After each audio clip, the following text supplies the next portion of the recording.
Okay, here we go. Now, you'll need a calculator. If you don't have a calculator, I can get one. It always helps if you're doing the stuff with the, more hands-on. Okay. Now, we are solving for x in the equation. We have 4x plus 1 equals 7x minus 5. So our job is to find out what x would equal here. Now, there's not going to be any parentheses in this assignment, so you're not going to have to do any distributing. But I want you to put on this problem, I'm going to continue to write it if you don't think you need to, just put like terms, parentheses x. Now we've discussed that before, but here's the problem that hasn't come up. Here's the equals. Are those x's on the same side or are they on opposite sides? On opposite sides. So you cannot just combine them with a v. You can never do that when you're across. You don't ever do that across equals. Okay. Yeah. So here's what you're going to need to do. So they will be on opposite sides here today. So remember last week they're on the same side. You made a v and you added them together. Yeah. But today they're on opposite sides. Okay, here's what you're going to do. You're going to look at your x's. You have 4x and 7x. Which one's smaller, 4x or 7x? 4.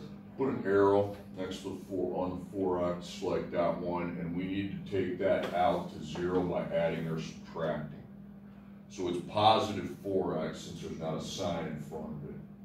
So how do you take a positive to 0? Do you add or subtract? You subtract, you get a minus 4x. Remember, not minus negative. Then that cross that off, because that's 0, okay? Now go to the other side under the 7x and subtract 4x from there, okay? So then I line up my equals.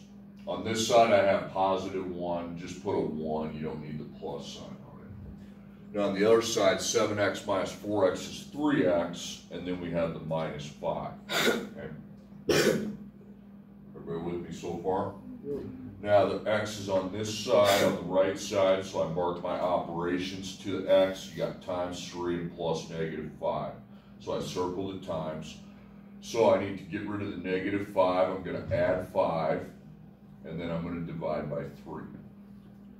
So plus 5 just gets rid of the negative 5, and then we plus 5 to the 6, to the 1, and that's 6. So 6 equals 3 times x. Then we need to divide both sides of the equation by 3, okay? So 6 divided by 3 is 2. The times and divide by 3 cancel, and that's x. So 2 equals x, okay?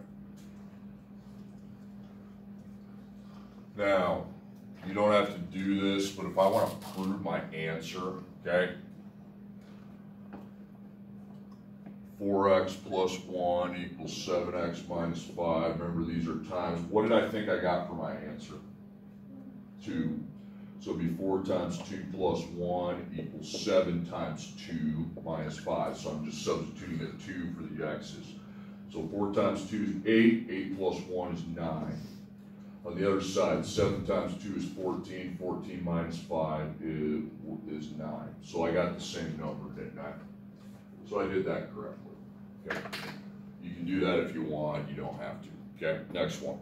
Okay, like terms of x, okay? But they're on opposite sides. So you got a 5x and a 6x. So I put an arrow on the smaller one. And I need to take 5x to 0. Well, it'd be positive 5x. So to take it to 0, we would subtract 5x from this side. And that just is 0, so you don't need to put anything. Now I subtract 5x from the 6x. So now what's left on this side? Negative 2. Negative 2. The other side you're going to have 1x plus 5. Now, if you have a 1x, you can scribble out the 1, you don't need it. If you have a 1x. 1x means the same thing as x. What's your question? Nothing. Okay, all right. So on this side you just have the plus 5. Take that out by minus 5, okay? You can divide by the 1 too if you want, if that's better, you know what I'm saying? But really, when you divide something by 1, it just is itself, you know what I mean? So I minus 5 from the negative 2, you use a calculator, it's negative 7. Negative 7 equals x, okay? pretty much what you're doing here. Okay, 5x plus 7 equals negative 14 plus 8x. Again, we have those like terms of x on the opposite side. So 5x and 8x, I would want to get rid of the smaller one. Now, you do not have to get rid of the smaller one. I do so that I don't end up with a negative on the other side. Now, if you got rid of the 8x, that will work too. Everybody know what I'm saying? Okay.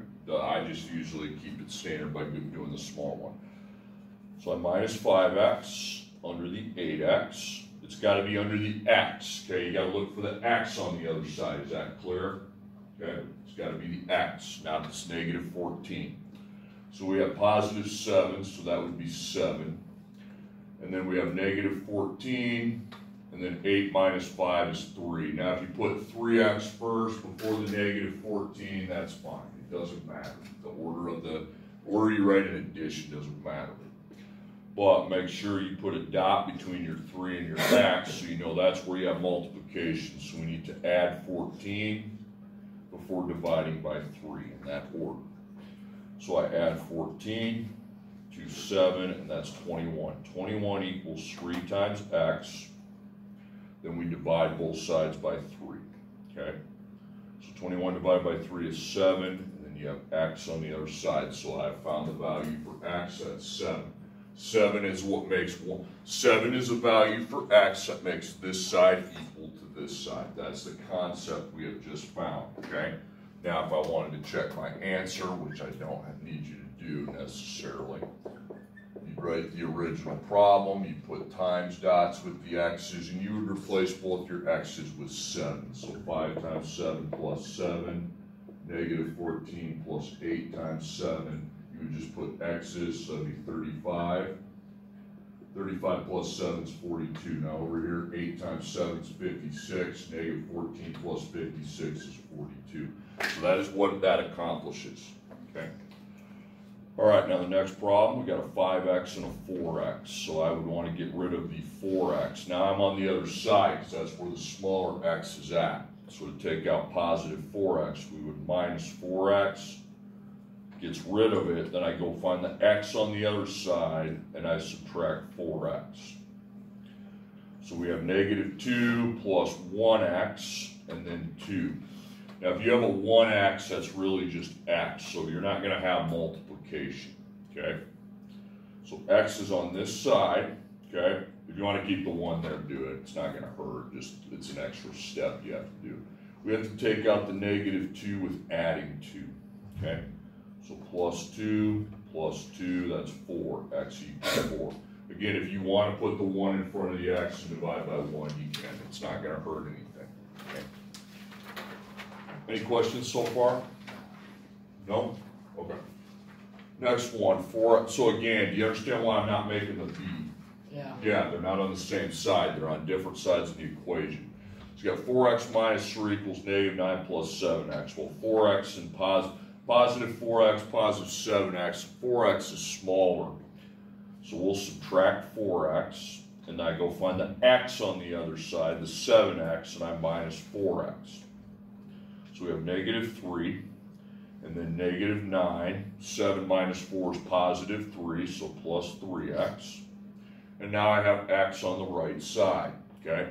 So negative 9 and 3, we got addition, and then 3 times x. So we take our negative 9 to 0 with adding 9, and then dividing by 3, that order, okay? So plus 9, negative 3 plus 9 is 6, equals 3 times x. Then we divide each side by 3, and we have 2 equals x, okay?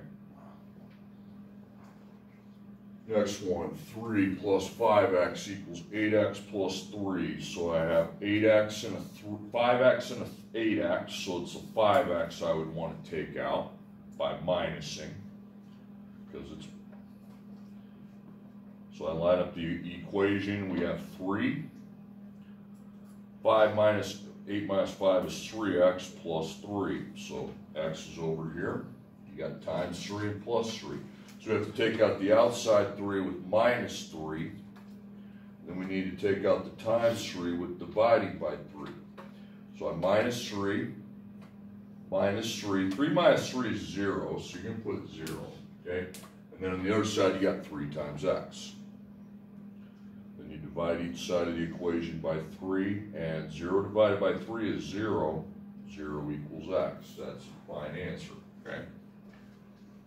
The reason why that can work is because if I write the original equation, 3 plus 5x equals 8x plus 3, put the times dots, and I put 0 where the x's are. 5 times 0 equals 8 times 0 plus 3. That's 0. 3 plus 0 is 3.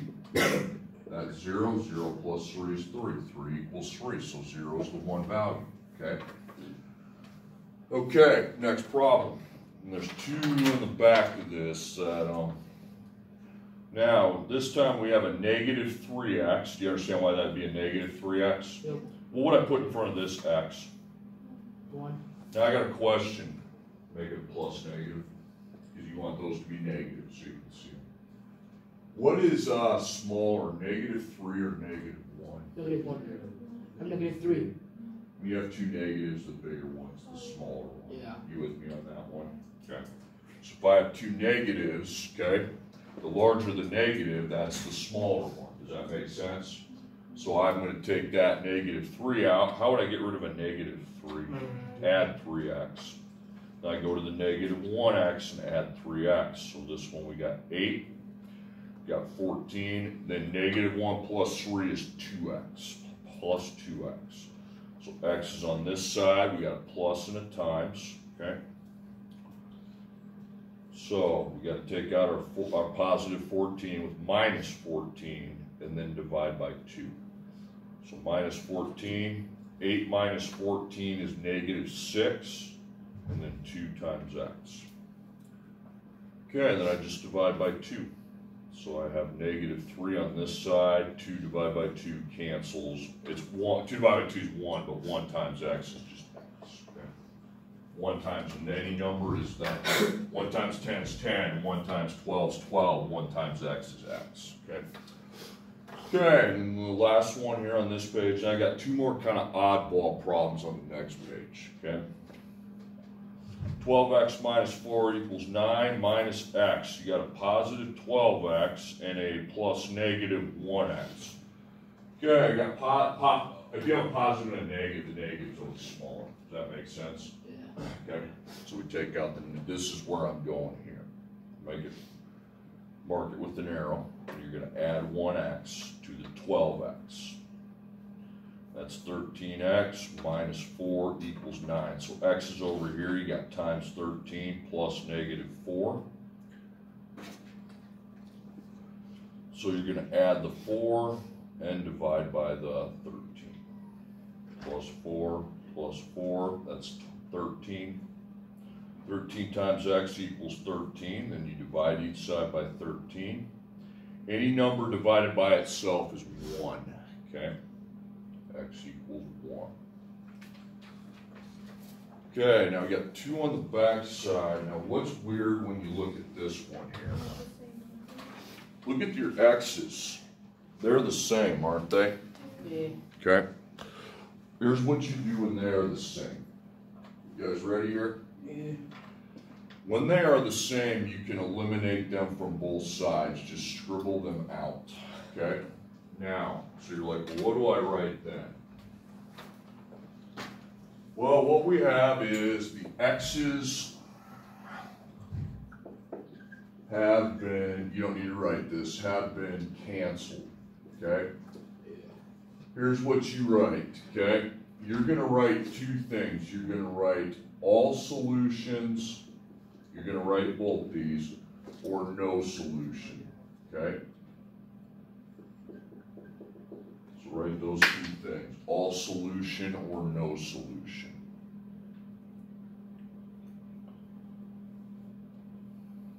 Now I have to circle which one it is, but write it first. Okay. Everybody got it written? Yeah. If the numbers are equal on each side, okay, you circle all solutions.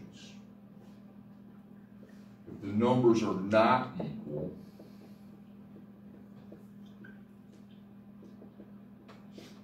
you circle no solution. So look at your two numbers you have remaining. Are they equal? Here you go. They are, so that's all solution. Now here's what all solution means. Just watch, okay? So all solution or no solution. The numbers were equal, so I circled all solutions. Now here's what it means, okay? I'm going to write the original problem that I had. Pick a number between 1 and 10. I don't care which one it is. 7. You want to pick 7? So I'm going to put 7 in for each x, okay? So 3 times 7 is 21. 21 plus 3 is 24. Now I'll run the other side. 3 times 7 is 21. 21 plus 3 is 24. Did I end up with the same number? Yeah. So 7 is a solution. Pick another number between 1 and 10. You want to pick 4? Okay, this is the last one. So I'll replace both my x's with 4. So 3 times 4 plus 3. 3 times 4 plus 3. 3 times 4 is 12. 12 plus 3 is 15.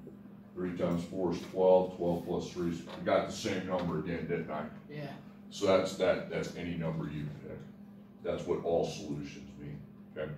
All right, now the next one, look at your x's. What do you notice here?